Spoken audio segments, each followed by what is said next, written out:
Jos sulla on yritys, niin sä oot varmasti joskus huomannut, että sä oot käyttänyt ihan liikaa aikaa johonkin somepostaukseen tai mainokseen tai johonkin tuotetekstiin, ihan sama mihin. Sä oot käyttänyt niihin ihan liikaa aikaa. Mulla on monesti käynyt tää ihan sama juttu, että mä oon joskus tehnyt jotakin somepostausta ja mä oon käyttänyt se editoimiseen joku 8 tuntia. Vaikka se olisi voinut olla julkaisukelpoinen jo 2 tunnin jälkeen. Mutta se todellisuus on se, kun sä teet jotain julkaisua esimerkiksi, niin se ei mene paremmaksi niin lineaarisesti, vaan se koko ajan vähenee se, että kuinka paljon paremmin sitä tulee sitä julkaisusta, sitä enemmän sä käytät aikaa siihen. Mietitään vaikka, että tässä on 2 eri yritystä tai 2 ihmistä. Toinen niistä käyttää 8 tuntia yhteen julkaisuun ja toinen käyttää 2 tuntia. Siis se toinen on kirjannut julkaista 4, tässä on 4 sormea. Siinä ajassa, kun se toinen on vaan 1.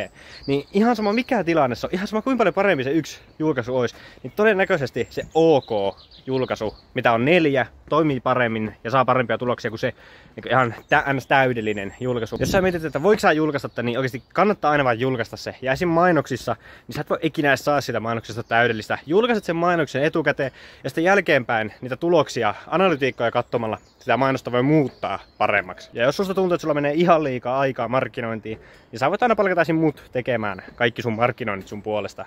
Kommentoi tuonne alas vaan, että markkinointi, niin mä oon sun yhteydessä ja katsotaan, että miten mä voisin tehdä ne sun markkinoinnit sun puolesta. Mutta joo, ei mulla muuta. Moro!